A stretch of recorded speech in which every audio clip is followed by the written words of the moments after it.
Honorable Monsieur le Secrétaire général du parti PPACI, représentant, il me semble, le président, Son Excellence Monsieur le Président Laurent Gbagbo, Madame la représentante de la Première Dame Simone Eivie Gbagbo, Monsieur le Président de AGIP, Monsieur le ministre Charles Dosso, chers frères, Mesdames et Messieurs les présidents des organisations de la société civile ici présents, je prends la parole en ma qualité de président de la FIDOP, la Fondation internationale pour l'observation et la surveillance des droits de l'homme et de la vie pacifique. J'ai été invité par mon cadet et jeune frère responsable de AGIP et je ne pouvais pas ne pas être là. Monsieur le ministre Dosso, nous sommes, je vous ai reçu à la FIDOP, on a échangé un peu et j'avais connaissance de cette activité. Je suis venu à une cérémonie de la société civile qui s'organise pour une unité d'action en vue d'agir sur le terrain. Je voudrais, en ma qualité d'aîné ou de doyen de cette société civile, j'y ai passé 30 ans. J'étais étudiant en licence en 1994, lorsque je me suis engagé pour les droits de l'homme. J'ai passé 10 ans à la LIDO, la Ligue ivoirienne des droits de l'homme, 2 ans à la PDH. J'ai été nommé sous le président Laurent Gbagbo à la Commission nationale des droits de l'homme. J'ai été secrétaire exécutif là-bas. Et j'ai créé la FIDOP, qui a 15 ans aujourd'hui, déclarée le 1er avril 2009, pardon. Et j'ai tapé au passage 10 ans d'exil.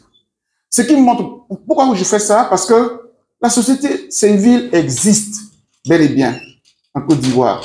Je le dis parce que en toute chose, il faut avoir l'humilité et la modestie de reconnaître que ça existe. Mais peut-être que ce n'est pas assez fort, assez puissant vu le contexte. Non, nous venons pour bonifier. En faisant ainsi, les anciens, les doyens ne se sentiront pas offusqués. Parce que l'action peut être plombée lorsque on fait comme si ça n'existait pas avant et qu'on était les premiers. Le faisant, avec ce discours-là, tu peux attirer davantage. Et moi, je voudrais que vous attiriez davantage, parce que je souhaiterais que votre action aboutisse. La deuxième chose que je voudrais dire en prenant la parole, c'est que si nous sommes à un rassemblement de sociétés civiles, je voudrais, chers amis, en cette qualité-là, dire 2 choses. La première, c'est que la société civile, elle est puissante et forte lorsque ça s'assure en toute indépendance, en toute autonomie, en toute force. C'est en cela que sa parole reste crédible. Dans ce pays, tout le monde sait, je suis un défenseur des droits de l'homme. Le président de mon pays s'appelait Laurent Gbagbo. J'ai estimé que ses droits étaient violés. En tant que défenseur des droits de l'homme, paf, je prends position. Et j'assume les 10 années d'exil que j'ai passé à le défendre. C'est ça la société civile. Mission accomplie, je dois avoir le courage aussi et la hauteur pour me démarquer. Société civile. La deuxième chose que je voudrais dire, c'est que la société civile peut bouleverser la société elle-même lorsque les politiques sont bloquées. Et je termine par ce constat-là. Ces temps-ci, nous remarquons que le parti au pouvoir a plein pouvoir. Il a pratiquement tout pouvoir. Et en face, nous n'avons pas la chance d'avoir une opposition politique forte, unie, capable de se dresser devant le parti au pouvoir. Or, en démocratie, lorsque celui qui est au pouvoir, il pense qu'il a tout pouvoir. Or, il faut forcément un contre-pouvoir. Et la société civile se présente alors comme un contre-pouvoir capable d'atténuer la puissance, la toute-puissance de celui qui est au pouvoir. C'est pour cela que je vous soutiens. Je vous l'avais dit à mes bureaux et je suis tout à fait d'accord avec vous.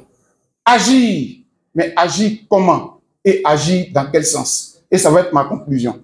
En tant que défenseur des droits de l'homme, ni hier, ni aujourd'hui, ni demain, je ne serai d'accord avec des actions qui ne respectent pas les droits de l'homme.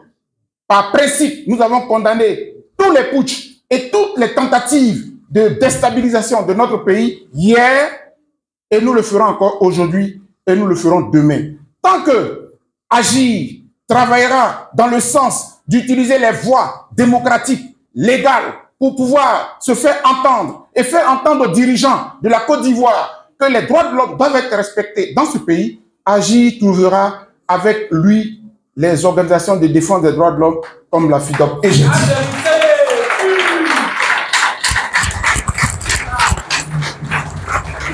dis...